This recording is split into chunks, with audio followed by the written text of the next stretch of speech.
Hello，大家好啊！我係貝殼中山站嘅客發經理莫宏宇，大家都可以叫我 Martin 嘅。越嚟越多嘅香港、澳門甚至台灣嘅朋友呢，選擇咗喺中山呢個城市嚟置業安家嘅。咁呢，佢哋大多數都係睇中咗中山呢個城市嘅宜居環境啦，同埋四通八達嘅生活圈，仲有係可以喺較低嘅生活成本基礎上，可以享受到非常高嘅生活質量。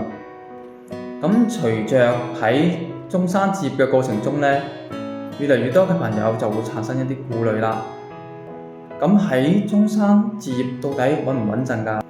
同埋都會顧慮喺內地買樓到底個流程會唔會好繁瑣，會唔會非常之耗費時間、耗費精力呢？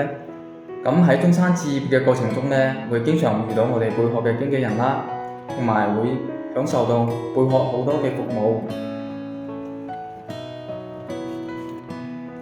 咁跟住落嚟，我同大家介紹下貝殼到底係一個點樣嘅平台，佢可以為我哋提供一啲點樣嘅服務呢？貝殼係國內頭部正規嘅房產服務大平台，佢提供咗好多特色嘅服務。咁我就揀其中幾樣比較知名同埋突出，亦都係同我哋喺置業安家嘅過程中息息相關嘅一啲特色服務，同大家做下簡單嘅介紹。咁第一個介紹嘅就係貝殼承諾100%真房源，所有線上掛牌嘅房源都100%真實有效，唔會出現有低價引流或者虛假掛牌嘅現象。第二個就係資金安全保障，貝殼平台採用嘅係4方存管方式嚟管理資金。4方係包括咗買家、賣家、貝殼平台同埋監管銀行呢4方。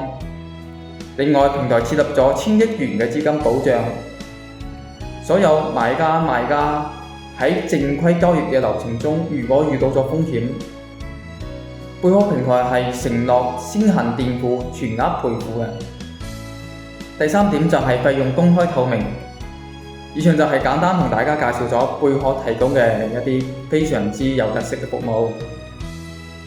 更多房產買賣，更多中山嘅房產資訊，歡迎大家關注我貝殼中山站 Martin。下次見。